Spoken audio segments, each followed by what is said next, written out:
Wow, ang sipag-sipag naman ng asawa ko. Pag uwi galing trabaho, nag-work pa din sa bahay. Grabe nga naman. Oh, kawawa naman yan. Nakatulog na siya sa pagod. Sabi niya nga pala gisingin ko siya ng 10:30.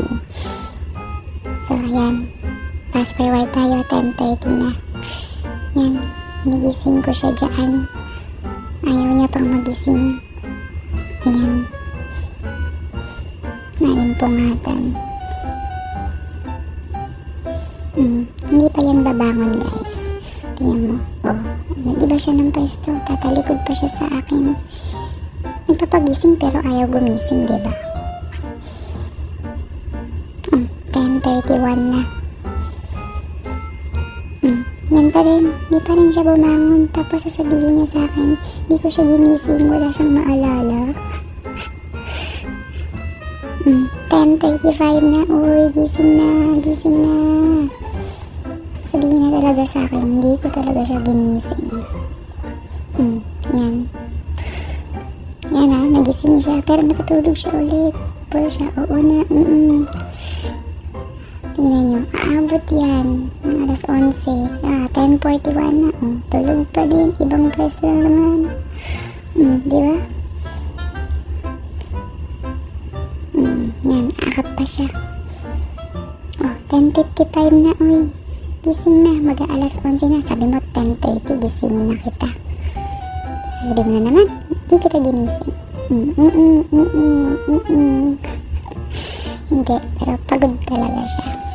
Napagising siya ng 10:30 kasi naglinis daw siya ng sasakyan. So, yan, iba na naman pwesto.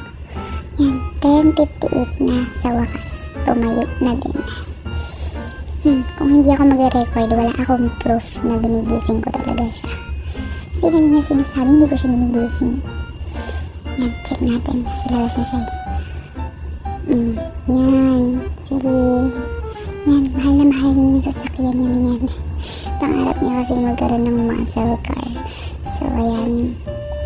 Answered prayer siya. And nagkaroon ng sasakyan. Yan, sobrang ingat na ingat siya. Mahal na mahal niya talaga yan. Parang mas mahal niya pa ngayon yung sasakyan. Joke lang. Siyempre naman, kahit sino naman na makuha yung gusto, iingatan mo. Diba? So, yan, nakita ko gano'n siya kaingat sa gamit. Ayaw niya nasisira. Yan, ganyan. So, yun, natutuwa naman ako. Diba? Tinatawag ko pa siya dyan. Ang istorbo pa. Imbis matapos siya agad. So, yun. Hanggang doon na lang. Papush!